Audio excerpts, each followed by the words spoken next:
Hi, I'm Katie Couric. Welcome to Eye to Eye. More than 40 years ago in Vietnam, two courageous helicopter pilots flew time and again into a raging battle to save the lives of more than 70 wounded soldiers. One of them, Captain Ed Freeman, was awarded the Medal of Honor 5 years ago, and he fought to bring his comrade in arms, Major Bruce Crandall, the same honor. Crandall told our Jerry Bowen about the battle and the medal. Let me start by asking you, you've received a number of honors throughout your distinguished career. What does this one mean to you? It's probably the most important. I think, it is the most important. Most of those honors had to do with things that are not nearly the level of the Medal of Honor. And I can't think of anything that any military man could receive that would be higher than this.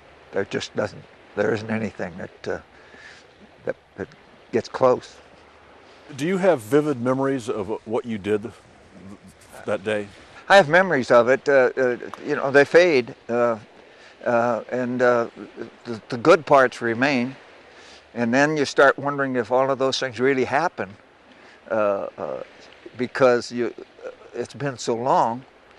But you remember the people, and we still get together, and we're all a family. We've got a brotherhood. So you were dropping off ammo and picking up the wounded. Yes, and we did that for the rest of the day until 10:30 at night. It sounds chaotic. It was. It was worse than chaotic, because, and it got worse as it went along, because we had to come across the same piece of ground on every flight, because the artillery's coming in from the northeast, from that fire base, so we can't get in on that target line. Then you have the Air Force bombing, and they've got a certain percentage of it. And then you have the gunships and the ARA coming in over here. So we had a very small part of that landing zone where we had to come into and land in the same place. So every time we came over the same piece of ground, and the enemy never set up on it. And they had complete control of it. So we thought each time, they'll be there this time, because that's what would have happened in our thinking. But in their thinking, they were shooting at us, and I don't think they thought they could knock us down. Because up until later, we didn't have any aircraft stay in the landing zone that were hit. We had two go down later. But I think they concentrated more on the infantry than they did on us. The later landings at night, that's when the pucker factor gets to you, because you don't know where to crash.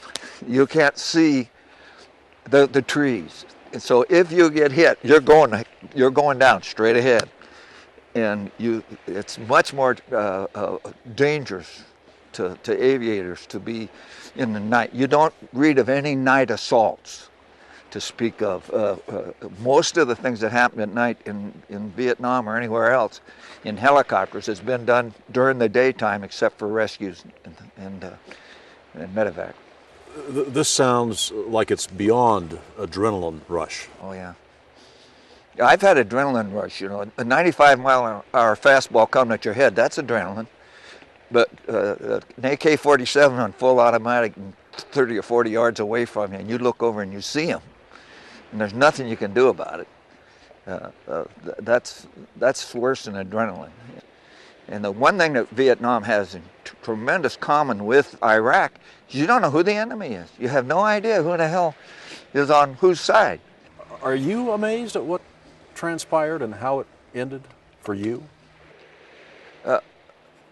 When you look back, you realize how things are not in your own hands, and I believe somebody was looking out for us, and I've never been one to worry about dying. Does this one day in your life define who you are? No. I had other days that got pretty hairy, and I don't think anyone should be defined by one day in their life.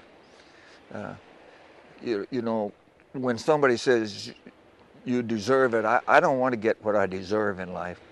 That could be very dangerous. So I just as soon have all of it balanced out, the good and the bad, and I wouldn't want to be getting credit for all of the things I did good against all of the things I did bad. One day doesn't cut that.